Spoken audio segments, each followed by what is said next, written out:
Hello guys, and welcome to another podcast on Digital Marketing Army channel. Today I'm joined by Jeremy Rivera, an SEO consultant from Nashville.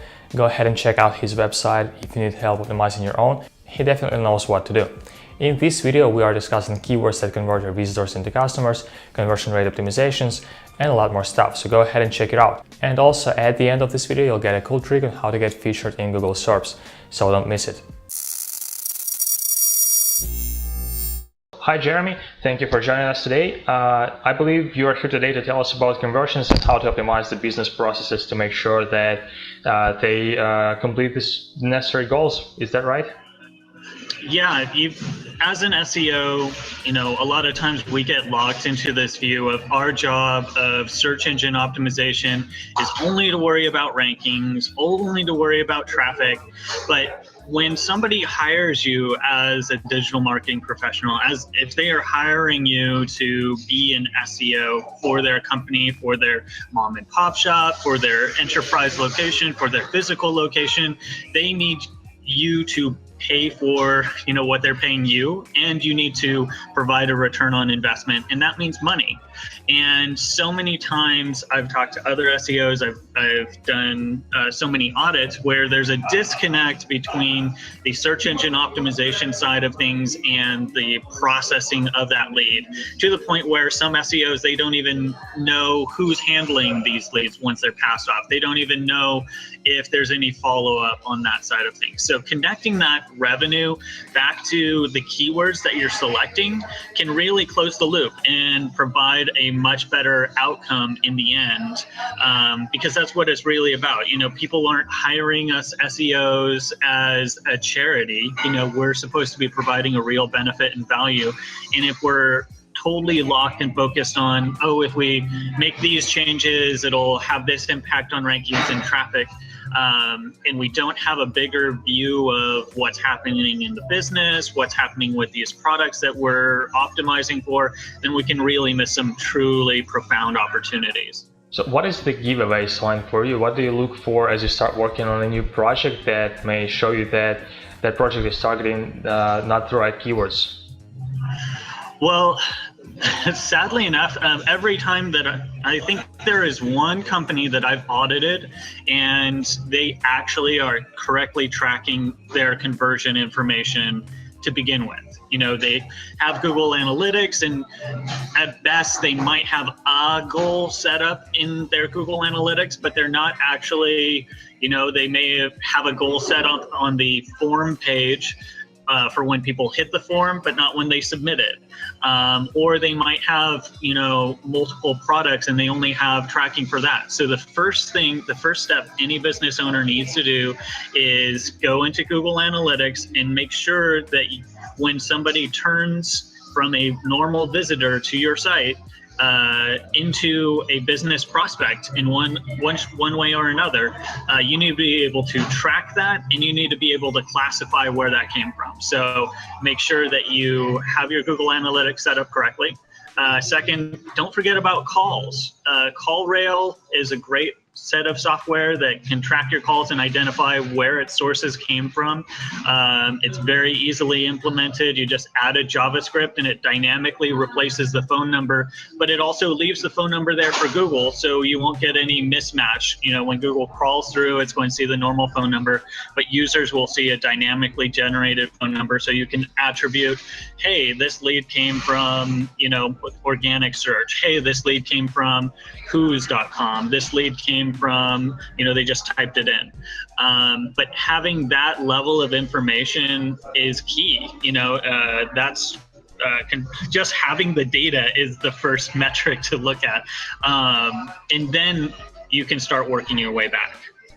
And what's the next step? So you see the project that doesn't track the keywords properly, doesn't track the sources of traffic properly, and you go and tell them, like, we need to change. Okay, so you set the call tracking apps for them, for example, as one thing to do. But when it comes to keywords, how do you approach changing the targeting of keywords? Do you change the pages that already exist, or do you create the new ones to target some of those keywords?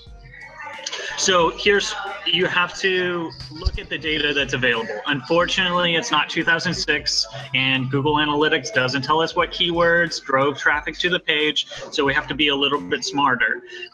So there's what you want to do once you have proper conversion tracking set up. Then you're going to do a two-step process. You're going to look at the landing pages report in Google Analytics, because that's going to tell you on the search engine side, okay, these are the pages that drove traffic organically. They landed here, went from a search. And then you're going to identify, okay, what is the conversion rate for that particular page? Of course, you have to go to the page itself. Maybe it's not a page that even has a call to action. So you want to sort out and try to connect that data set of where are my conversions coming from and which of these organic pages is driving that. And then you're going to prioritize those pages that are currently doing well in conversions, and then those that, you have to know the business model, those that could potentially drive a lot more business, those that could potentially drive a lot more revenue that aren't performing. That's when that knowing what's happening downstream becomes really important, because if you are disconnected and you're like, oh, well, we're getting a lot of conversions from this product, this page, or this particular service, you may not be realizing that that's their lowest level income, or it's really hard to process those, or they only keep those in stock on Easter, and so it may not be helping the business as much. So use that information and then prioritize that next page. Prioritize that page to dig into. And here's what you want to do when you're digging in. You're going to jump over to Search Console and filter that information by page. Search Console, once you'll be able to see the impressions, you'll be able to see the click-through rate, you'll be able to see the average position for that particular page. You match it up with Google Analytics information and say, okay, if I know that out of these 100 people, I got 2 of them to convert off of this current amount of traffic, and Google Search Console is telling me that, okay, I'm not going to tell you about all the clicks, but here are some of the information, and proportionally, this particular keyword, you're position number 5, and that drove 35 of those 100 clicks. Well, that means that there's room to improve. You're going to look for those low-hanging fruit keywords, because we have to face the fact that if you're 1 to 3, you're getting, 30? Probably even less than 30 at the moment, because of the rich snippets and advertisements and all that. So you can be even in 20%, 15 or something like that. So 30%, that is a good amount. So you want to get those keywords from 5, 6, 7 to position 1, 2, and 3, because there's 2 to 3 times more traffic, that much higher in the SERP.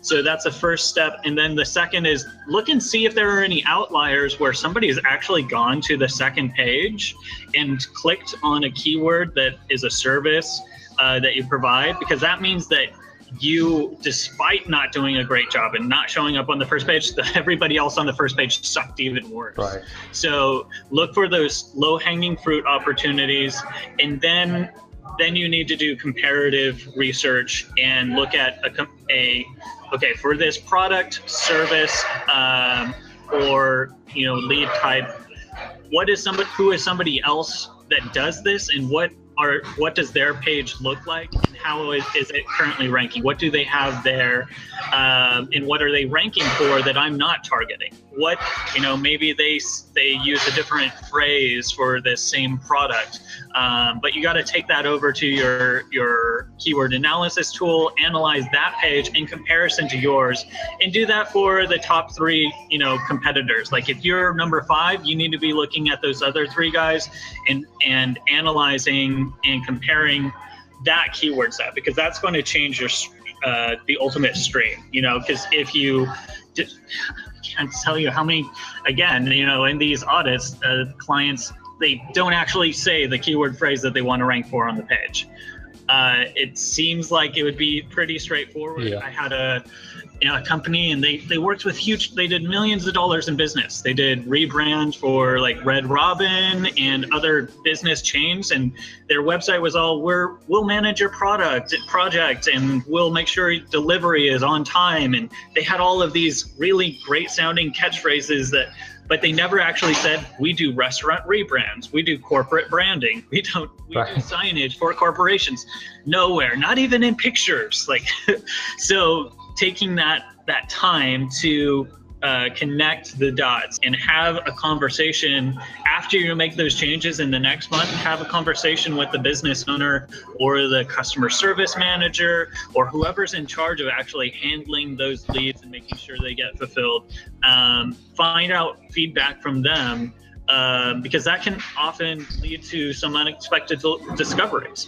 If you are consistently getting follow-up emails from clients about, how do I open this package, or how do I set up this, when do I need to follow up with my next fumigation appointment, that's information that either can be added to that product or service page, or could be a standalone blog post that you can capture that, because the more that you can create that sense of authority, that you already know that this is an issue, that you already know that they're going to need to know this, the more comfortable your existing clients are going to be, as well as you're answering that question for current non-clients. That's what search engine optimization is all about.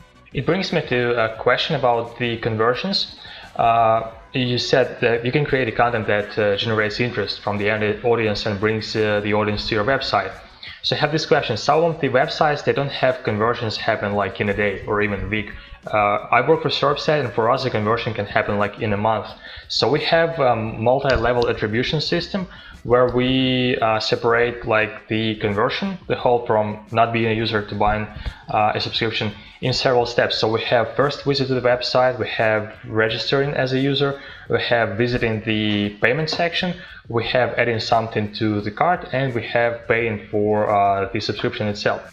So I was wondering, how do you approach, like, if there is a project with a multi-step conversion, how do you approach each step? Do you optimize, do you create like separate campaigns, or not campaigns, but do you approach like these steps separately? You think like, we need to improve a bit more on someone registering to the website. Like, we're good on converting registered users to payment, but we're not good on converting like a visitor to a registration.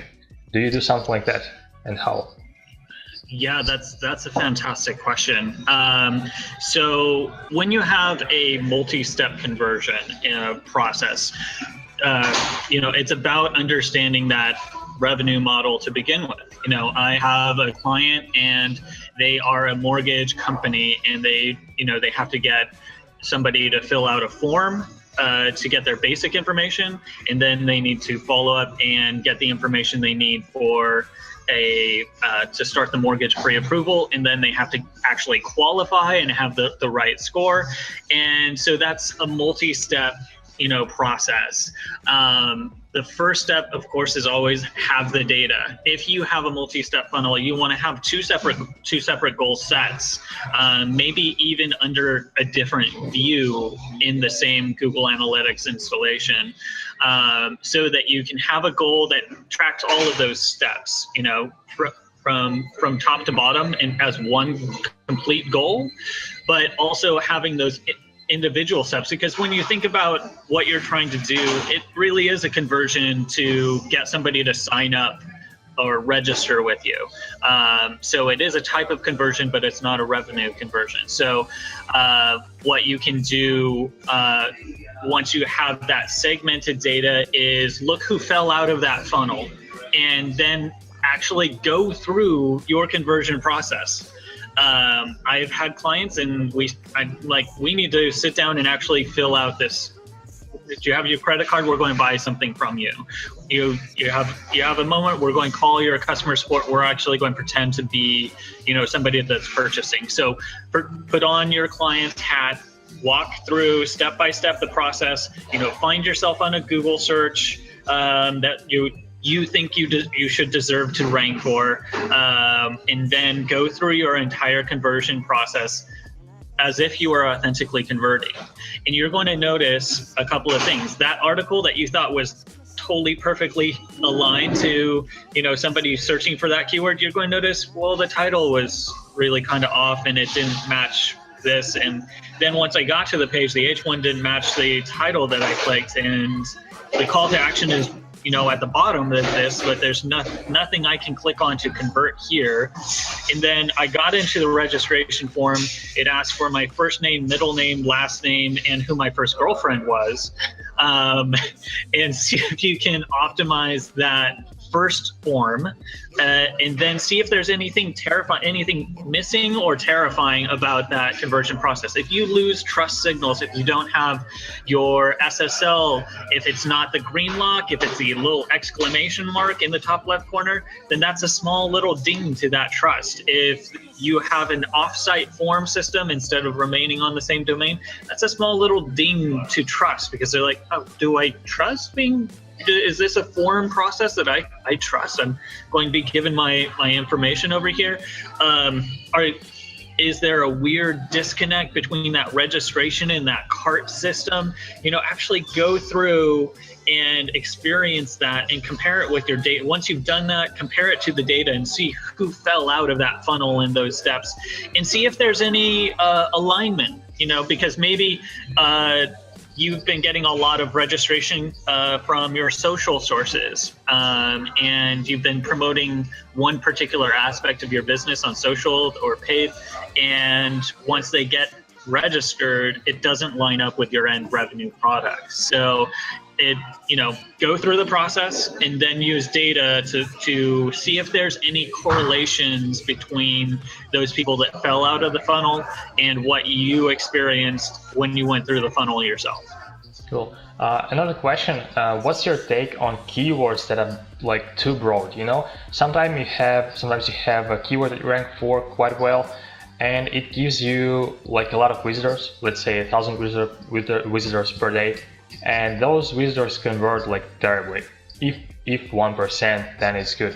How do you approach those? I know some people say that it's better to ditch them for the sake of keeping the analytics intact and just knowing what is your audience and what to do with it. What's your take on keywords like that one?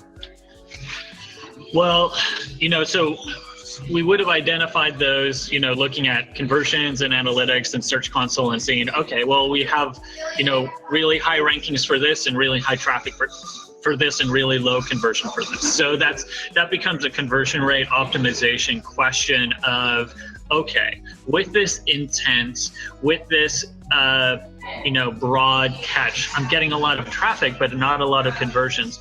It might lead you down the path of a different offering. Try to understand from, why aren't they converting? What are they interested in? If it's not the end line product, can we still do something to capture them? There are, like, if you create a downloadable where all they have to put in is their name and email, like a lot of times clients that I see that have those keywords, they get crap ton of traffic but no conversions from it. It's generally to a pretty decent blog post, and when you look at that blog post and that content, you'll realize that it's lacking a very specific call to action to that particular keyword. So finding a downloadable that you can throw into a little call to action bar there, convert that same blog post into a PDF version of it, or a checklist they can print out, or additional guides.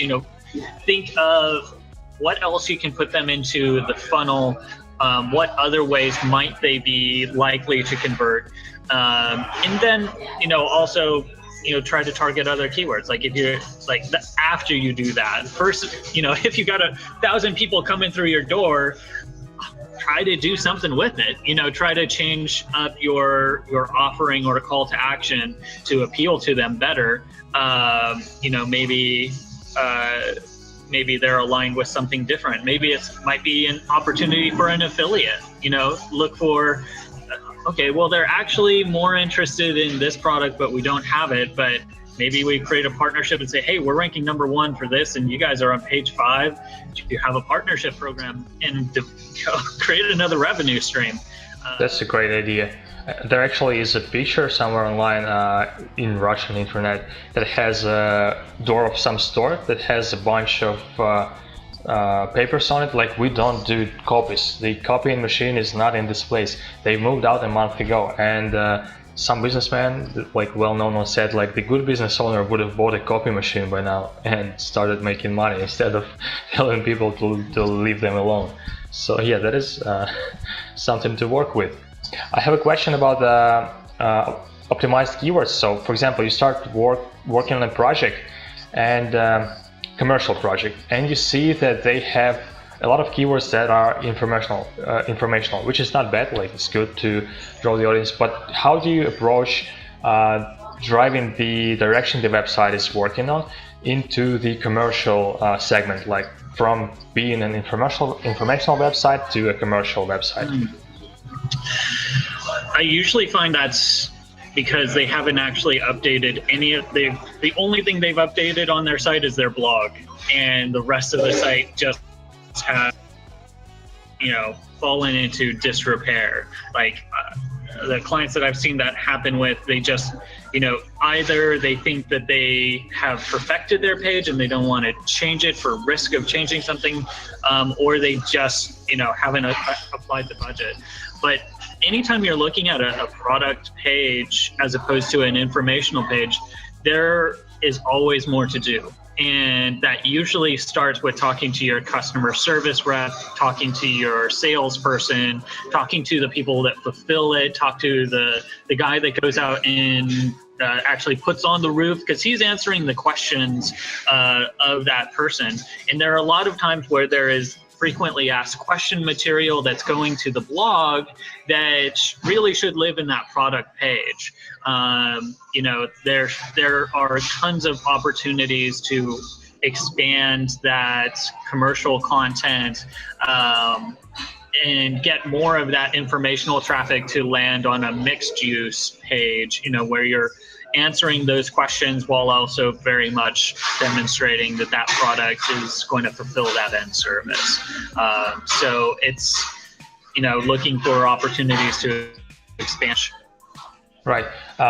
Another question from like this same field. Let's say you have a keyword that has a SERP that is half informational and half commercial. I cannot think of a keyword right now because I'll say something, it won't be true.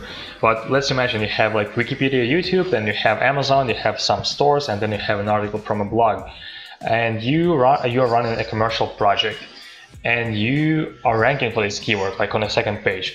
How do you get to the first page? As a commercial page or as an informational? What would be easier and what would be better? How do you think? What's your take on this? So anytime that I see an opportunity to get into a SERP that is both informational and for a specific product or service, if somebody's already mixed in there and ranking, then I'm super excited about that. Those product pages, those service pages generate more revenue than a blog post.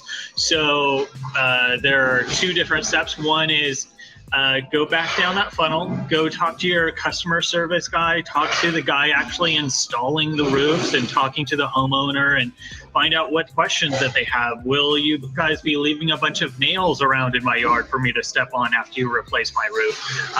Is there a cleanup service included with yard care and lawn service on these loans and these pre-approvals? And how do I know that you're not are questions that you take that same information and inject it cleverly into your product or service page, then you have a better chance of queries or those mixed pages. The other thing that you need to do is get more links. If you have the opportunity to get a product or service page ranking over an informational piece, you're seeing someone else doing it, take a look at their backlinks, see how many, plug it in, see how many backlinks they have, how many referring domains, what their mix of anchor text is, and go out and do it. It's harder to get a link to a product or a service page. I'm going to admit that up front. It's much easier if you had 50 hilarious cat videos, and that could drive you a bunch of revenue. But if you're selling SOC1 and SOC2 audits to CPAs and to business owners, that's not sexy, and it's harder to get a link. But it doesn't mean it's impossible. It means that it's more valuable. It means that it's a bigger signal of trust and authority, because the other competitors also aren't going to be willing to do the work, or they're not savvy enough to do the work. So getting some additional links to those product pages is going to help you rank better and break into that mixed results SERP. Okay, and last thing I want to hear from you. Can you throw us some tips, your go-to tips when you are optimizing a website or a project for keywords that are supposed to convert? Just what would you advise to someone doing that? Google it. Honestly, just talk to your mother-in-law, talk to somebody who's not internet savvy, and say, hey, if you were looking to do this, how would you search for it? And then Google it, see what the results are and how that SERP feels, from that perspective, and then shape and craft your content to fit better into that flow. It's surprising to me how many times I talk to other SEOs. I'm like, have you looked at the SERPs? I just looked at my phone and I realized, you know what? There's a new layout that this is lined out in a card. The SERP is black. It's above the link, and it dynamically, if I pogo back, it automatically serves up people also search. Like I was trying to get Valvoline, I was trying to get an oil change coupon, and it dynamically in the SERP on my phone said, hey, other people search for this query, and I tapped it and it took me to another search. So, if you haven't Googled yourself, take some private time, light a candle, and, Google yourself. Awesome, thank you. So get out of the SEO bubble where we all live in and think that things are. Most people they open up their SERP, their SERP stat, they open up their Ahrefs, they open up their Google Analytics, they open up their Search Console, and they're not experiencing that same they're looking at cold data. You have to go and experience it occasionally. Changes, Google is constantly evolving. The SERP is the third component of the algorithm. You've got Googlebot, you've got the indexation and ranking program, and then you've got the SERP. And because of Hummingbird and other updates, it's a living entity, and so you need to be very familiar with the differentiation of all of these features. Looking at just rich answers, for example, is something that is completely changing the way that queries interact with your conversions. I had a client in about 4 or 5 months ago, they saw a dramatic decrease in their conversions, but an increase, it wasn't, nothing else changed. It all seemed to stay the same. But when we went to that SERP, we realized somebody else had gotten that rich answer snippet at the top of the page that hadn't existed for their query. And it totally changed the flow of traffic. So we had to look and see, okay, well, and by the way, if you want rich snippets, here's what you do. You answer the question in as many formats as you can. So have an H2 with that query that triggers it, followed by a 180 character, at least concise, technical sounding answer. Have at least one of the three following: a ordered list if it's something that needs to be 1, 2, 3, an unordered list if it's random, or a table. For some unknown reason, Google likes information in tables. I built so many websites composed entirely of tables in 2006 and 2007 that the thought of messing around in tables makes me break out in hives. But fortunately, there's a plugin in WordPress where it will convert a Google Sheet into a table output for you. How is it called? What's the plugin? That is a magical question. It's called Inline Google Spreadsheet Viewer. It works great. I installed it on a site just a month ago, and it seems to be increasing our visibility. So the things I listed off, you want to have the H2, One of those three things: an ordered list, unordered list, or a table. The next thing is you want an image that is right in that section, and it has a file name that is associated either with the question or the answer, and an alt text and alt title that matches it. If you got to match those multiple signals in order to grab that rich snippet, grab that answer snippet for that particular query. Okay, that will be it, Jeremy. Thank you for joining me today. It was a huge success. I believe it's a very useful video. I myself learned like a lot of things. I actually recorded this to learn the stuff from you. So thanks so much. I hope I'll see you in another video. I'll probably contact you about doing something else, because you do know what we're talking about and sharing some like really cool stuff with us. So thank you for being here, and good luck with all your projects. Cheers. Thanks, man. Thanks for having me. Bye. Thanks again, Jeremy, and thank you guys for watching. If you have any questions about conversion rate optimizations or keywords, you can contact Jeremy, or you can go to digitalmarketing.army, click on contacts and ask your question. I'll find someone to provide the answer and record the video for you. And if you have any other questions, you can leave them in comments again at the Contacts on Digital Marketing Army website. Meanwhile, subscribe to our channel, hit like, share it with friends, and we'll see you in the next one. Thank you for watching, guys. Bye.